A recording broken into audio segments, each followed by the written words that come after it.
columns, but tiny bit leg gilled in, tiny bit leg gilled out. And I do mean like 3 inches in, 3 inches out. And he's a little tricky because when you change the flexion, he wants to hollow just a little bit. So right before you change the flexion, try to get him to go a tiny bit more forward and stretch just a little bit more before you say, okay, now it's flex to the right. And then as you come back to the left, say, can you stretch and go forward? And now can you go to the left? So that he has a little less of an opinion about hollowing to accomplish each change of balance. Yep. Good job. Now do it down the rail if you can. So as you're coming towards me, I should see him look a little drunk with him moving a little bit right and left. And I should not see him come off the wall more than like a foot and then back to the wall. As you're doing it, so when you're flexing left, keep your right hand down and over. When you flex to the right, put your left hand down and over. And stretching. Yep, and now stretch down, stretch, stretch, stretch, stretch, stretch. Don't quit the exercise until he's pooping.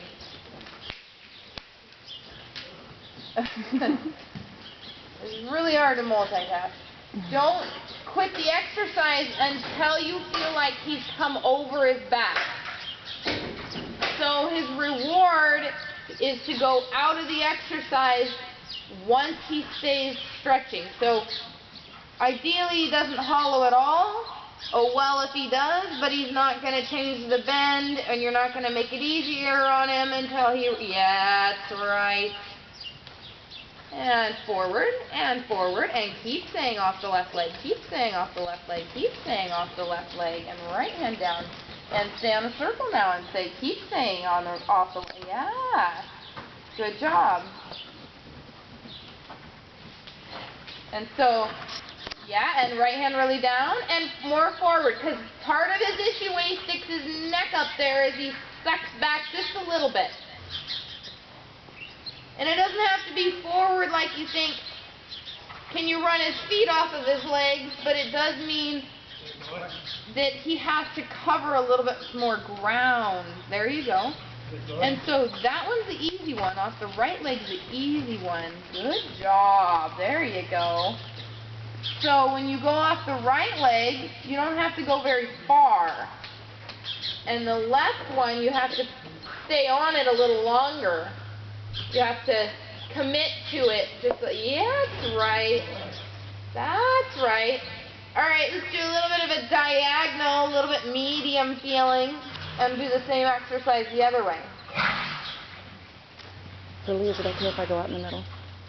Yeah, I mean, okay. I just want to. Would be more Dawn.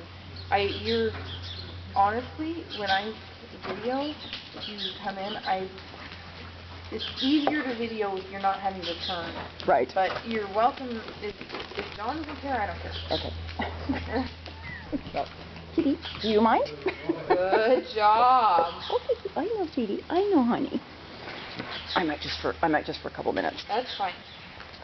It's interesting, John, because normally the direction that's the most difficult is when you're asking the horse to move away from the wall, not towards the wall, and he chooses to make it a little more difficult to move back to the wall. And see if you can get his neck to come down and out a little bit more. Good job. Down and out a little bit more. That's not a good spot for you. So, yeah, out meaning sometimes give the hands a little forward, but push your leg onto him so that he takes up the slack because he wants to curl a little bit. So if you just chuck the rein at him, he's going to want to curl. But if you push your hands like a centimeter forward and then you close your leg and your body and you say, now go to that centimeter a little bit more, then you're going to get his nose out a little bit better than if you just keep chucking the reins at him. He's going to say, oh, thanks for letting me curl, Dad. Thanks for letting me curl. And when you press with your in your body to get him to kind of stretch over his top line in a more honest way, meaning it not curling. Try to push with your body in a way that you're kind of getting more down around him and shoving with your feet a little bit versus just kicking, because just kicking makes the legs move faster like an egg beater. You're trying to say stretch from the tip of your tail to the top of your pole in a more longitudinal way. Excuse me, lateral way, over.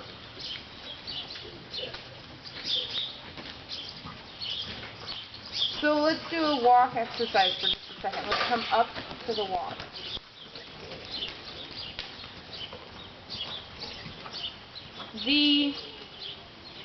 I am not opposed, because we've done it in lessons. Every horse you have to experiment a little bit differently. I feel like when you do this with this particular horse to get him to come up and out a little bit more, I feel like he comes up and out and then immediately dives back down. Yeah. I feel like where other horses, you can do that and they stay up and out for longer. So I think we have to fix that little bit of curling problem more through your seat and leg. So what I would do is lift your hand a little bit to get him to come up, and then hold onto his mouth. Don't chuck the reins away. And at the same time, give him a little shove with your feet and your lower leg. That you kind of say, come up and out, and commit to that. So that he starts to learn when you kind of give a little shove with your seat, that means stretch the spine out and take my hand. Okay. Yeah, now fix that, right? Like, tap your heels 3 times. Choking. Just wishing made it so. And, yeah, send a little prayer and we'll see if it happens. It's a really difficult thing to fix. A connection, as you know, a issue with having steady connection is the hardest thing to teach a horse or a rider. You understand it, so it's easier, but it's the hardest thing to get a horse to do. It's way easier to teach him flying changes and to jump 5 feet fences than it is to fix this. So, yeah, so like there, yeah, but hold. Okay? Yeah. So you're not kicking him and being loose where he might jig or curl more. And initially, when you do it, and you give a little kick and a push with your seat to get him to stay up and out, he might try to drop the contact for a moment even more. And if he does that, follow his mouth, because the only way you're going to teach him to have contact is to maintain the contact, even if he curls. So even if he curls, it Touch his mouth. when he curls, it almost feels like I'm ending up holding the curl. I don't want you to think you're holding the curl. I just want you to think you cannot drop the contact. You can keep a 1/16 of a pound of contact, but if every time he curls, he gets out of contact, you teach him, if you curl, I go away. And it seems completely counterproductive, but I tell you what, I've worked with so many horses, and Gwen Blake was the one that told me this, actually. And I didn't believe her. And the horse is curling. She said, quit dropping the reins. And after a week, I stopped dropping the reins, and I kept the reins even though they were curling. And every time they'd curl, I'd keep the reins and give them a little shove with my leg and my seat. And pretty soon, the nose would come out and out and out and out. Same horse I've ridden for 2 months, throwing the reins away every time it curled, and it just got worse. Yeah, and hold. Yeah, and so when you give that little kick, sit into him, because you're not kicking. Yeah, you're kicking him to come out and grab you, not to speed up. And so, this is similar in a way to the little fancy little black mare you were riding. Don't worry if he's in front of the vertical, but get a little bit quick to fix him with your seat and leg if he's behind the vertical. I'd rather him go in front of the vertical and then we kind of teach him to close his pole and throat latch in a couple more weeks than him continue to drop and touch his chest. Exactly. Okay, now, can you give a little bit of a half halt in the walk? Like, can you start to bring the walk a little bit slower? And if he curls, you still kick him? Yeah. Maybe just a hair slower. But you're still going to say, if you drop the contact and throw your nose towards the chest, I'm going to give you a little bump and sit into you. A hair lower if you can in the pole, but don't make it a priority. If every time you think the pole comes a little lower, he disappears, then he's not ready for that yet.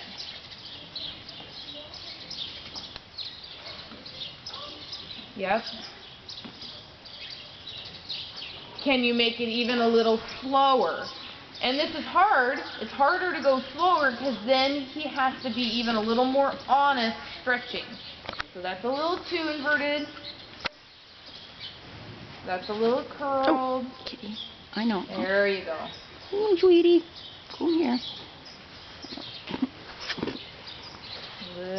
Yeah. And you can ask him to come just a hair lower. But at any point, if you're starting to ask him to come lower and you feel like you're shooting yourself in the foot because he disappears, then you're just going to say, I don't care, today we're going to have him be just a little more up and out than I would like. And in a week and 2 weeks and 3 weeks time, you're going to close that gap of being too up and out to being on the bit. But it's just like, I know I'm just talking here and you're just working on it. We'll go back to the trot and work on it, the same thing. It's just like a horse that, I don't know, is sort of slow to come up to the jump, like really too slow.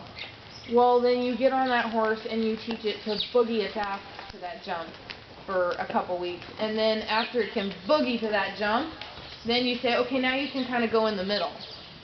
So you have to kind of swing things a little bit the opposite direction for them to say, understand it, and then you can refine it. Okay. Yeah, so go ahead and try just a little bit the other way. You're doing really well with that. And then we'll try it at the trot. He's probably not ready to do it at the canter. It's probably something we're not going to work on for a little while in the canter. Right now I feel he's in both reins nicely. Yep. But too high. Yeah, but I wouldn't worry about that. Okay. Because I'd rather have a little bit of contact and have him in both reins nicely than being, okay, he looks nice over the top line, but he's curled and behind the vertical and touching his chest. So like I said, in a week or two of being a little bit too up and out, yeah, and hold. Exactly. Exactly. So you're kicking him to say, get back out there and grab my hand. Okay, you stay right there, okay? And that was a really good reaction because you kicked him, and initially, when we first started this, you would kick him and he'd speed up. Now he's starting to go, oh, he's kicking me to throw my neck out there more. It's a different aid than, hey, let's go to the trot. Okay, so when you're ready, I would shorten the range just a hair. I would shorten the range just a hair, and then we'll go to the trot, and I want you to, if you post real close to his back. That way when you feel him curl, you're timing can be really quick to kind of say, get back out there. If you're too far away from his back and his body, then you have even that much more of a split second that you've got to close yourself before you can give him the aid. Yeah, make him, no, stay out there. And now yeah, and let him go ahead and jig into the trot when you're ready. If that's a better idea than having him curl and run into the trot. All right, now, last Can we time hold when it, I Laura? was overflexing him, Can I go on this side? Yeah, hold on a second.